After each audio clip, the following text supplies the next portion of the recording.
Sa iban pang balita, LTO-6 mas ginpahugot ang pag-inspeksyon sa pasahero nga salakyan bilang preparasyon sa Piyesta Minatay. Ini ang gintutukan ni Kim Salinas. Nagsugod na sa paglibot sa mga transport terminal ang mga personnel sa Land Transportation Office 6 humalin kahapon. Ini ang kadungan sa liwat nga paglunsar sang Oplan biyaheng ayos sa ahensya. Nagapatigayon sang random inspection ang LTO sa mga pasahero nga salakyan agud malantaw ang roadworthiness sa mga ini. Inagud mapasiguro ang safety sa mga pasahero nga magabiyahe sa Piyesta Minatay.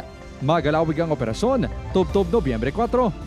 Sa unang adlaw sang operasyon, 3 ka bus ang nakitaan sang gamay nga diferensya. Wala pa man kami nga wala gipabiyahe kay mga light pa man siya nga mga violation, example ang guba ang wiper, yun hambala naman ang insurance series nga ipakayo or ipabutangan. Si Rolando nga nagamaneho sang van nga may ruta Tagbak Terminal pakanto estansya and vice versa.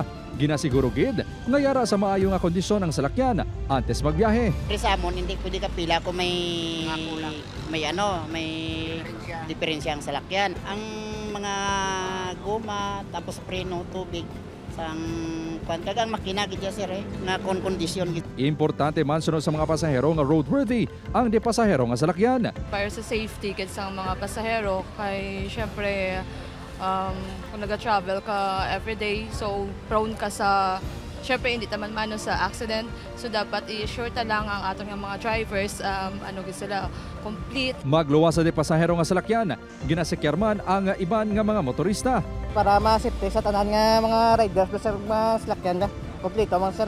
Samtang para sa malinong kag matawhay nga pag-obserbar sang Piyesta Minatay sa Iloilo City, hugot nga ginadumilian sa mga patio ang makahulubog nga ilimnon, aramas lutang, sugal, kag mga magahod nga speakers. Ginapalinton man ang Claygo o kon Clean As You Go. Kinahanglan man magkuha sang special permit ang mga luyag magbaliga sa mga designated areas.